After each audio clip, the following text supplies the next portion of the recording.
Et oui, bonjour à la communauté de coups critiques, c'est encore moi, Pépé. Et nous sommes, au moment où vous écoutez ces vidéos, au moment où cette vidéo sort, du moins j'espère qu'au moment où vous l'écoutez, nous sommes en octobre, parce que oui, c'est la période de l'année où je pousse, où je mets de l'avant les choses horribles de l'horreur et de l'angoisse de cette période automnale, bien que je tente de le faire à longueur d'année. Mais aujourd'hui, on va parler du mythe. On va parler de Cthulhu. Du mythe de Cthulhu, que ce soit dans la période des années folles, l'époque moderne ou encore même la romantique, le mythe de Cthulhu se transpose à toutes les sauces, mais aussi à tous les systèmes. Que ce soit l'appel de Cthulhu, que ce soit Trail of Cthulhu, que ce soit Cthulhu Dark, Cthulhu Hack, Mythos World, Liminal Horror, et j'en passe, l'univers de Lovecraft déborde dans la culture et il y en a tellement de jeux, de scénarios, d'accessoires, de produits qui sortent que parfois ça en vient difficile de suivre le tout et de dénicher en fait les petites perles que nous pouvons trouver ici et là. C'est pourquoi aujourd'hui, dans cette vidéo un peu top 10 mais pas tant top 10, je vous propose 10 scénarios ou mises en contexte selon comment est-ce que vous voulez voir ça, que j'ai particulièrement apprécié, qui surfent sur le mythe de Cthulhu dans sa plus large expression. Parce qu'on s'entend, malgré les droits qui reviennent à Lovecraft concernant son œuvre, elle fut reprise, modifiée, changée, adaptée, découpée selon les besoins et les envies des auteurs impliqués, que ce soit entre autres Ramsey Campbell ou encore August Derleth. Il y en a comme une panoplie, ou encore même très moderne, très d'aujourd'hui. On parle entre autres d'Alan Moore avec certaines bandes dessinées. Ainsi, le mythe aujourd'hui, ben oui, ça garde certaines bases, mais il n'est pas vraiment étonnant de voir sortir des œuvres ou des jeux qui se félicitent ou qui se targuent d'avoir une ambiance dite Lovecraftienne, mais qu'au final, il n'y a que peu ou pas du tout de mythe à l'intérieur du produit. Mais là, mon but ici n'est pas de partir un débat sur la chose, sur ce que nous pouvons appeler ou non l'horreur cosmique, mais bien plutôt de proposer des scénarios que j'ai trouvés pour ma part absolument délicieux, que ce soit par l'originalité du thème, que ce soit le déroulement des péripéties, la plume de l'auteur, ou encore justement sa manière unique de traiter le mythe. Eh bien, je vous propose ainsi ces 10 scénarios qui ont un lien éloigné ou proche avec le mythe de Cthulhu. Et le principe, ben en fait, oui, c'est important tout de même de le mentionner pour les gens qui nous écoutent et qui ne savent pas du tout de quoi je parle. Eh bien, le principe général du mythos, le mythe de Cthulhu, est le suivant. C'est que l'humanité existe vraiment dans une petite bulle de sanité et de confort, de bon sens, et entourée d'un univers froid et totalement insensé, rempli de choses anciennes et terribles, avec des tentacules, des 8 bouches en même temps. Notre science ne décrit pas correctement le fonctionnement de l'univers. Et vaut mieux pour l'espèce humaine de ne pas trop comprendre réellement ce qui se déroule de l'autre côté du rideau, parce que, dans le fond, c'est une bénédiction de ne pas le savoir, parce que de comprendre qu'est-ce qui se passe, l'horrible vérité de notre réalité, eh bien, ça va conduire à la folie. C'est que notre planète, eh bien, elle est habitée par des créatures qui vivent dans l'ombre. Elle a toujours été influencée par ces dites créatures-là depuis toujours. Et nous, on vit inconsciemment de cette, on va dire, de cette seconde réalité terrestre dans laquelle il y a bien sûr des créatures, des cultistes qui tentent de les éveiller et bien sûr des gens, peut-être comme vous, qui tentent de les arrêter. L'horreur cosmique, aussi communément connue justement sous le nom de horreur Lovecraftienne, est un sous-genre d'horreur qui va beaucoup mettre l'accent sur l'inconnaissable, l'incompréhension, la psychologie des personnages, plutôt que sur le gore, sur la violence, sur l'effroi, sur le choc, sur le slasher. C'est vraiment... Les personnages vont souvent être théorisés, terrifiés par le futur, par les possibilités de la fin du monde. Il va souvent avoir des phénomènes inexplicables qui vont justement avoir une difficulté, qui ne vont pas avoir une forme, on va dire, anthropomorphisme. Là. Ce ne sera pas comme un loup-garou, un vampire ou un humain avec une tête de chef, quoi qu'il y en a, je crois. Mais bien sûr, plutôt des choses qui s'expliquent ou s'expriment mal et se présentent mal, et que le simple fait de vouloir leur donner un contour, leur vouloir donner un sens, pourrait vous apporter dans la folie. Et voilà. Bon, ça ressemble un peu à ça, donc folie, créature de l'au-delà, fin du monde, monstres, inexistence humaine, etc. Vous pouvez aller voir sur les différentes pages, il y a plein de pages internet qui parlent du mythe de Cthulhu et sur le genre, l'horreur cosmique, l'horreur qui vient de loin, et c'est quelque chose que j'apprécie énormément. Ça doit être dans mon top 3 de mon type d'horreur préféré, avec genre l'horreur folklorique, et c'est ça. Fait qu'en gros, ça ressemble un peu à ça. C'est sûr que là, j'ai vraiment dit des grosses bases. Ça se peut que je me sois aussi trompé à quelques endroits, mais ça vous donne une idée un peu de le mood, sa santé mentale, etc. et tout ça. Fait qu'on va commencer ici avec mon numéro 10, le 10e scénario de ma liste, qui, comme une fois je le rappelle, ce n'est pas nécessairement un top 10 dans le sens que le 10e n'est pas nécessairement plus poche que le 3e selon moi, c'est vraiment plus une ordre un peu mis aléatoirement, sauf peut-être un ou deux que je me garde le plaisir de vouloir vous expliquer pourquoi. Donc on y va avec le numéro 10. Et j'ai commencé à perdre ma voix. On y va avec La folie des ancêtres. La folie des ancêtres qui se trouve dans les secrets du Kenya pour la 6e édition de l'Appel de Cthulhu. Donc, petite mise en contexte, les investigateurs, à la demande d'un de leurs amis qui est professeur à l'université Miskatonic, se rendent en Afrique, au Kenya, pour enquêter sur de mystérieux accidents qui endeuillent un site de fouilles archéologiques. Là, ils ont trouvé plutôt des os qui remettent en cause tout ce que le milieu scientifique a pu émettre concernant l'évolution de l'homme, et bientôt, il s'avère que les os n'appartiennent plutôt à des ghouls, des créatures qui vivraient sous la terre et qui, dans le contexte du continent africain, sur le continent africain, ou plutôt sous le continent africain, auraient des gigantesques cités souterraines dans lesquelles ils élèvent les humains comme du bétail pour les dévorer éventuellement. Ils sont des milliers et des milliers à vivre ainsi sous terre, et il n'est pas question que le secret de leur existence ressorte pour pouvoir, disons, être expliqué au grand jour. Fait que les investigateurs, en quelque sorte, doivent survivre à cette rencontre, mais aussi s'enfuir, parce qu'ils vont être éventuellement capturés par les ghouls et emmenés dans les profondeurs, les tréfonds souterrains du continent africain. C'est un scénario que j'apprécie beaucoup parce que, de un, Les Secrets du Kenya est un livre fichement bon. J'allais être encore plus vulgaire. C'est un livre qui est vraiment super bien apporté, bien expliqué sur la réalité des années 30, on va dire dans le contexte d'une partie de l'Appel de Cthulhu. On s'entend, c'est pas un livre d'histoire, c'est pas une encyclopédie, c'est pas un livre sur l'étymologie ou l'anthropologie, là, c'est vraiment pas ça. Et ainsi, il y a vraiment plusieurs outils à l'intérieur qui permettent de pouvoir permettre à un DM, un maître de jeu, un gardien, un juge, d'émuler des aventures sur le continent africain. Et l'aventure en soi, La folie des ancêtres, met de l'avant une bestiole que j'apprécie bien, la goule, dans le contexte du mythe de Cthulhu, et qui parfois, je trouve, peut-être sous-utilisée, alors que dans ce contexte-ci, elle est absolument terrifiante parce qu'elle est de nombre, elle est légion, comme on va dire, et de 1 et de 2. Aussi parce que je trouve que c'est un excellent scénario d'introduction pour justement mettre le pied sur le continent africain. Toute la mise en contexte, l'introduction avec on va dire la découverte archéologique, l'exploration du continent, vraiment on va dire tout ce qui tourne autour de l'aspect un peu, on va dire, scolaire et universitaire qui tourne autour de ça, qui fait en sorte que, oui, on est dans une ambiance un peu plus pulp parce qu'on est en Afrique, mais il y a tout de même tout le côté un peu pédagogique et apprentissage de terrain qui se fait via justement les membres de l'Université Miskatonic. Je trouve que c'est comme un très, très bon mélange.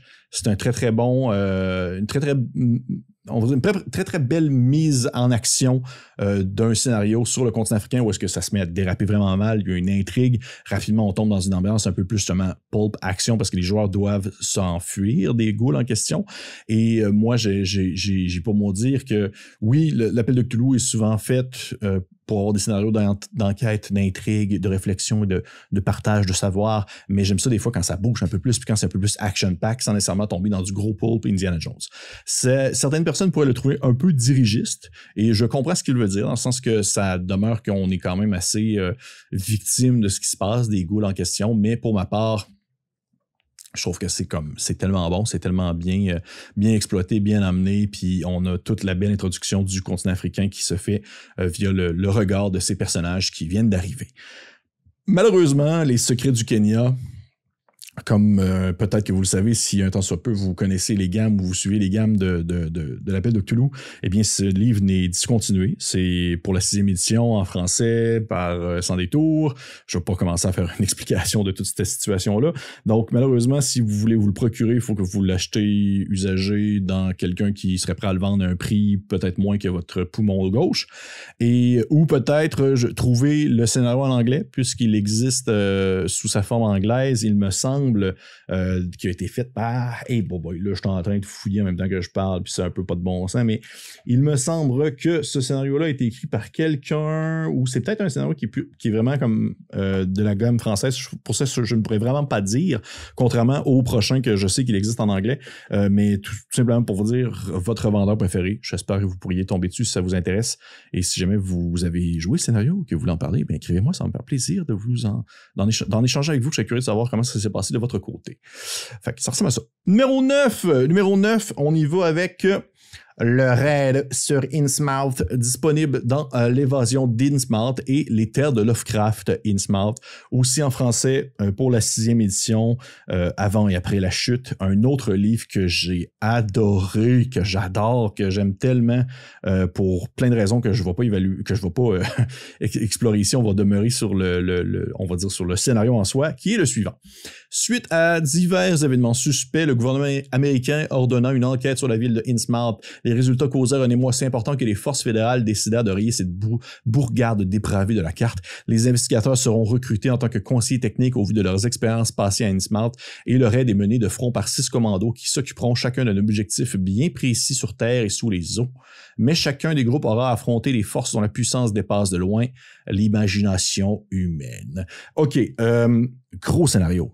Gros scénario, compliqué à mettre en place, vraiment quand même très complexe parce qu'il demande beaucoup de choses, il demande beaucoup de gestion pour le DM, beaucoup de préparation parce que il implique énormément de choses. Alors que plusieurs scénarios de l'appel de Cthulhu demeurent dans on va dire peut-être plus dans l'intimiste ou du moins à l'échelle humaine où on se promène et on tente de résoudre des mystères, eh bien celui-ci est quand même, on va dire, à plus grande échelle, dans le sens qu'il y a des commandos, les joueurs ont la possibilité on va dire d'incarner différents personnages qui sont lancés dans les différentes missions de commando qui se déroulent, elles, à plusieurs mois d'intervalle les unes de l'autre, parce qu'on s'entend, rayer une ville de la carte, ça se fait pas comme demain en créant banane, c'est quelque chose qui se fait sur le long terme et ainsi le scénario est découpé de manière à avoir plusieurs segments dans le temps qui se déroulent à pas à des époques, mais plutôt à des mois de différence et de ce fait, ben ça demande justement une bonne gestion, ça demande une bonne compréhension du maître de jeu concernant,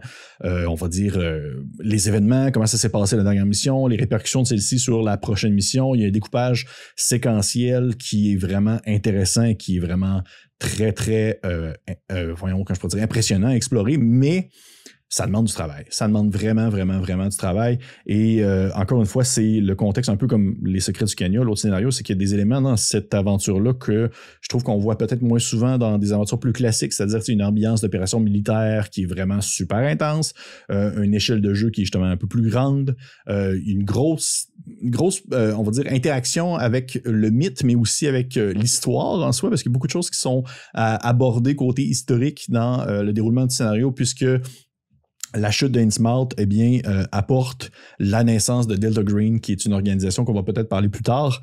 Et pour moi, c'est vraiment intéressant on va dire, de sauter entre les deux réalités en quelque sorte. Bien sûr, gros scénario d'action. Il y a des séquences qui sont super comme tirer du gun, puis genre lance-flamme sur des créatures et tout ça, mais sans pour autant enlever un côté qui est très horreur, qui est très présent parce que les joueurs découvrent qu'est-ce qui se passe, découvrent progressivement la réalité de Innsmouth et il y a on va dire un crescendo qui est complètement fou.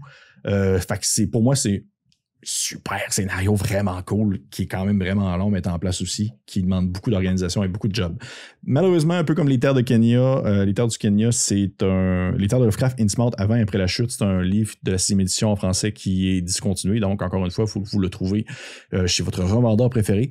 Par contre, comme je l'ai mentionné, celui-ci est disponible également en anglais, je vais perdre un écouteur, il est disponible en anglais dans un recueil qui était pour la seconde édition de l'appel de Cthulhu, il me semble, qui s'appelle L'évasion d'Innsmouth, oui, exactement. Donc, vous pouvez peut-être vous le trouver plus facilement en anglais, en PDF. Je ne sais pas s'il est disponible en PDF, mais du moins, il doit être un peu plus trouvable, je présume, que sa version francophone, parce qu'encore une fois, ça va vous coûter cher si jamais vous décidez de l'acheter plein prix dans un revendeur. Mais pourquoi est-ce que j'ai parlé en fait de ces deux scénarios-là en premier? Eh bien, de un, parce que j'aime beaucoup la 6e édition de l'Appel de Cthulhu, malgré tout ce qu'on peut reprocher à Sans détour, la qualité de leur ouvrage était souvent assez effrayante, là, positivement.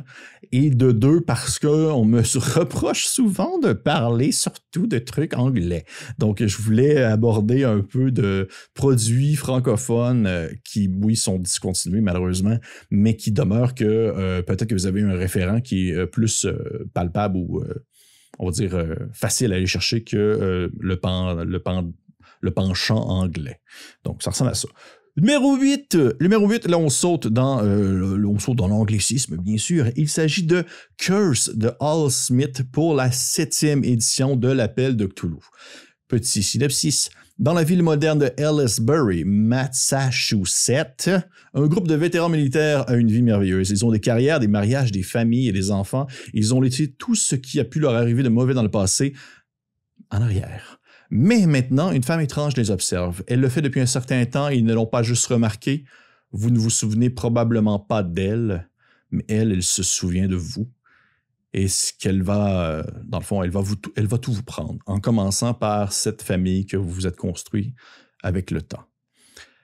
Curse est un scénario d'introduction pour des gens qui ne connaissent pas beaucoup, je dirais, le mythe de Cthulhu. Et pour les gardiens aussi, peut-être qui ne connaissent pas tant, parce que c'est pas quelque chose qui va vraiment aller dans le profond, deep lore, deep connaissance Lovecraftienne.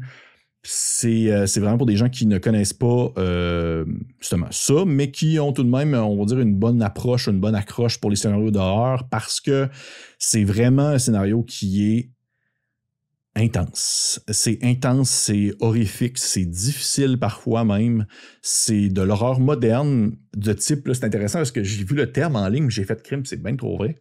C'est de l'horreur, on va dire, familiale. C'est-à-dire que ça va venir toucher un noyau d'une famille, alors que le raid de Serene Smart était vraiment à grande échelle. Là, on est vraiment plus dans le personnel. On est dans l'horreur familiale qui va venir toucher une famille complète, ou dans ce cas-ci, des familles de gens qui sont interreliés entre eux. On peut prendre des exemples de Hereditary, par exemple, Babadook, ou même Us ou Ring, ou The Ring. C'est de l'horreur qui va venir justement bouleverser la vie de famille d'un regroupement d'hommes et de femmes qui ont peut-être commis des choses par le passé qu'ils regrettent. Et pour vrai, et ça aussi, je suis d'accord de l'avoir vu pour l'avoir fait jouer, puis j'ai vu aussi d'autres personnes qui ont vécu la même expérience que moi à ce niveau-là. Il y a vraiment des moments dans ce...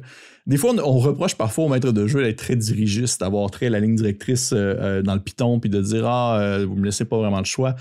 Dans ce scénario-là, le libre arbitre, la possibilité de faire des choix est terrible. Il y a des choix qui sont dévastateurs. Il y a des choix qui sont vraiment difficiles à prendre en tant que personnage, un tant soit peu où vous êtes investi.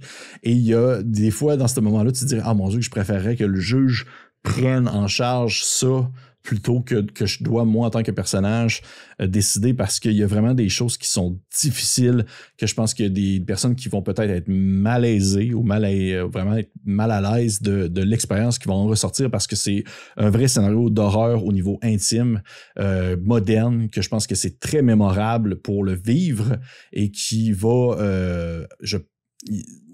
Il y a certains scénarios que je pense qui mériteraient de venir étudier comment celui-ci est construit pour pouvoir venir, on va dire, chercher les bonnes... tu sais, parce que des fois, c'est facile de se dire en tant que joueur, bon, mais tu sais, c'est pas tant impliquant, je vais juste prendre ça ou ça, puis au pire, il n'y a pas vraiment de décision qui se fait, c'est juste un jeu. Mais Curse est construit tellement d'une belle manière que ça fait en sorte que vous vous sentez quand même impliqué dans ce qui se passe. Et de ce fait, je trouve que c'est un excellent exemple du libre choix, comment est-ce que celui-ci peut être dangereux et douloureux à apprendre au courant de la partie.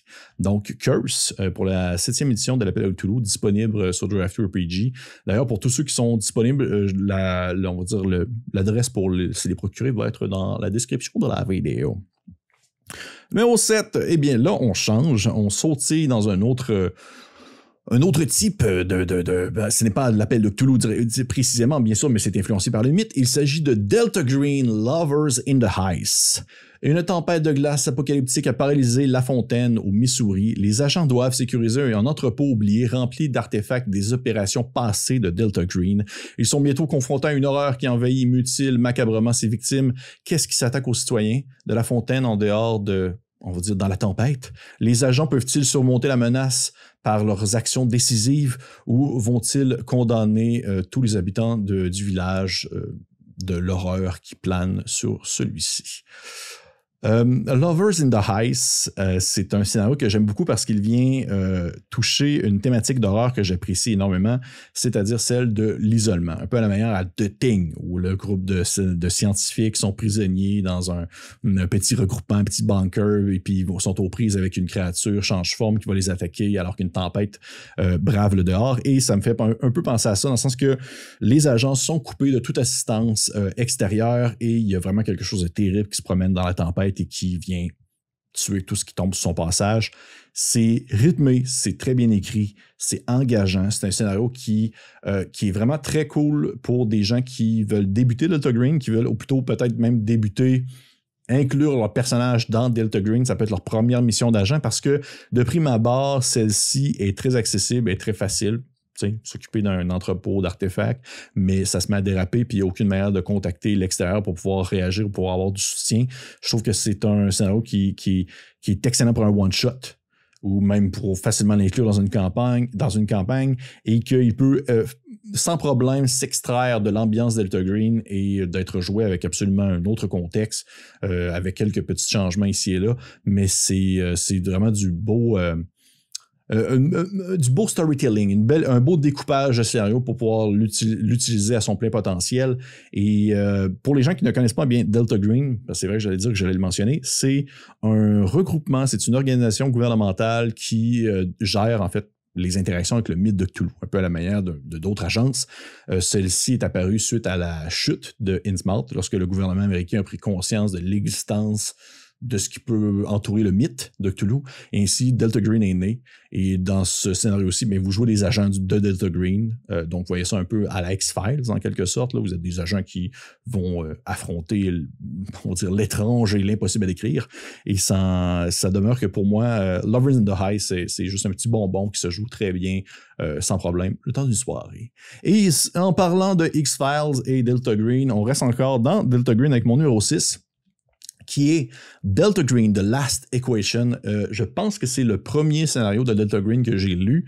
Et voici le petit synopsis. Une série de meurtres une série de meurtres, c'est déjà plutôt assez effrayant, mais lorsque la personne qui a commis ce méfait décide de se suicider ensuite, Delta Green voit des indices qui rendent la situation encore plus inquiétante. Puisque cette personne la personne qui s'est suicidée, la personne qui a commis les méfaits est un mathématicien qui aurait peut-être découvert des choses qui l'auraient poussé à la folie. Et justement, parlant de folie, Delta Green doit agir parce que celle-ci semble se propager à la manière d'un virus qui vient contaminer les personnes qui sont peut-être au contact avec certaines informations qu'ils ne devraient pas. Et pour moi, OK, ça c'est vraiment cool parce que justement, The Last Equation, j'ai mentionné X-Files tantôt, pour moi, c'est le parfait scénario de Delta Green à la manière d'un épisode de X-Files. C'est beaucoup de roleplay, beaucoup d'investigation, beaucoup d'interactions avec différents témoins, des personnages qui sont super bien construits, des personnages qui sont très profonds, qui vont donner les bonnes informations aux personnages joueurs. Et ceux-ci doivent justement décortiquer, comprendre, trouver les indices, essayer de remonter le fil des événements pour finalement trouver la source de ce mal, de cette problématique qui est vraiment présentée. Pour moi, c'est comme un épisode de X-Files. Si j'ai le scénario, j'ai lu le scénario, j'ai fait genre « shit ». OK, Mulder et Scully sont là, puis c'est eux qui règlent la situation. Pour moi, c'est vraiment cool. Encore une fois, c'est un très bon scénario, je pense, pour des nouveaux joueurs qui ne connaissent pas Delta Green, qui ne connaissent pas tant le mythe de Cthulhu, parce que celui-ci n'est pas non plus exploré, on va dire, dans sa grosse profondeur, là. Et même si l'épisode, parce que je parle comme si c'était un épisode d'X-Files, même si le scénario est, je crois, demeure pas nécessairement flou, mais il y a certaines questions qui restent en suspens. Je crois que c'est pour le mieux parce que, ben, au final, on n'est pas en train de suivre un cours de mathématiques d'université pour pouvoir comprendre certaines choses. Donc, il y a des éléments qui sont laissés à la compréhension du maître de jeu ainsi aux joueurs pour se dire OK, telle chose équivaut à telle chose, j'ai pas besoin de comprendre que Pythagore égale X, Y, Z. Vous comprenez ce que je veux dire? Donc, pour ça, Delta Green The Last Equation, très très bon scénario de Delta Green, très bon scénario d'introduction au genre. Encore une fois, pourrait se sortir du genre précisément de Delta Green puis le faire jouer avec une autre ambiance. Je pense que ça se ferait très bien.